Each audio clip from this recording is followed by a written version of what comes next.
Ce diaporama est destiné à vous aider à mieux comprendre la trace écrite et à terminer le cours que nous avons commencé. Il était déjà largement bien entamé et finalement, nous allons simplement apporter des compléments à l'exercice que vous avez fait concernant l'Espagne médiévale et que vous m'avez rendu. Ce diaporama est destiné à commenter certaines images, à expliquer certains points et à rendre plus vivant la lecture de la trace écrite.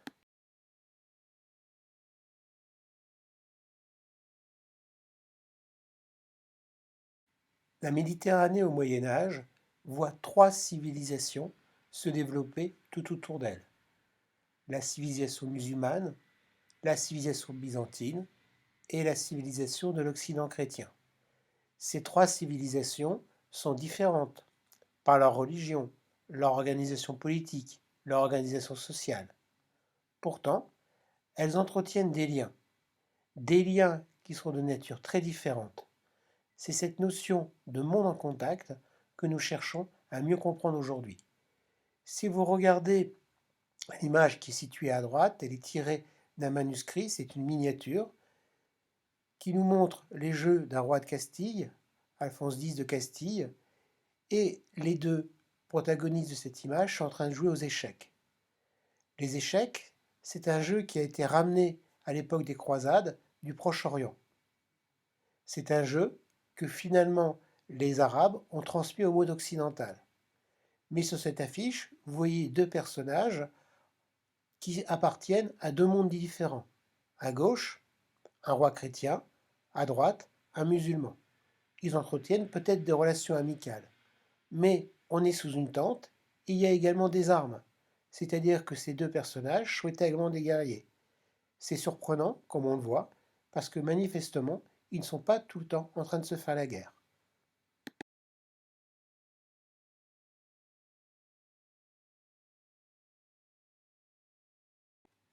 Venise au Moyen Âge est une cité-État quasi indépendante. Elle s'administre depuis le palais des Doges. Les palais des marchands sont divisés en plusieurs étages. Au rez-de-chaussée, on trouve un entrepôt pour les marchandises. C'est un port qui est ouvert sur la Méditerranée. Les marchands de Venise ont des succursales qu'on appelle des comptoirs un peu partout en Méditerranée. Le grand succès de la ville, c'est d'avoir réussi à obtenir pour ces marchands des privilèges commerciaux, notamment dans l'Empire byzantin et dans un certain nombre de villes tenues par les musulmans en Méditerranée. Là, ces marchands échangent les produits de l'Orient contre d'autres produits qu'ils ont apportés. Ces marchands sont particulièrement efficaces parce qu'ils ont réussi à mettre en place des nouvelles techniques commerciales comme la colleganza, une association de marchands pour une opération commerciale dont ils se partagent les risques et les bénéfices, ou la lettre de change. La lettre de change, c'est important parce qu'au Moyen Âge, on ne se déplace pas avec des caisses remplies de pièces d'or.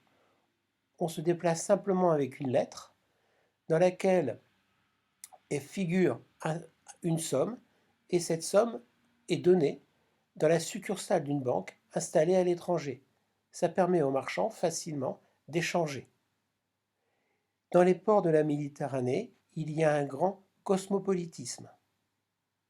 Les marchands italiens, les marchandises qu'ils vont chercher un petit peu partout, ils les ramènent en Europe. Il y a un grand centre d'échange en Europe qu'on appelle les foires de Champagne. Là, les marchands venus d'Europe du Nord échangent avec les marchands italiens les différentes marchandises.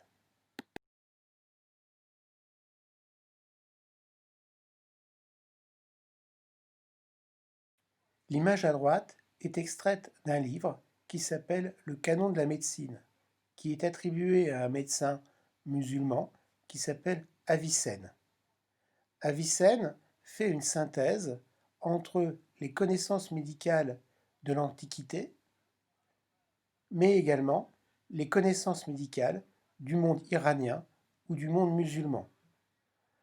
Le canon de la médecine, qui donc a des origines multiples, est traduit à Tolède au XIIe siècle par Gérard de Crémone. Il est traduit notamment en latin. Et ce livre de médecine aux influences multiples va servir de référence dans les universités de Montpellier, de Paris ou d'ailleurs pour apprendre la médecine. C'est le symbole, finalement, d'un syncrétisme culturel à l'œuvre, notamment en Espagne ou tout autour de la Méditerranée.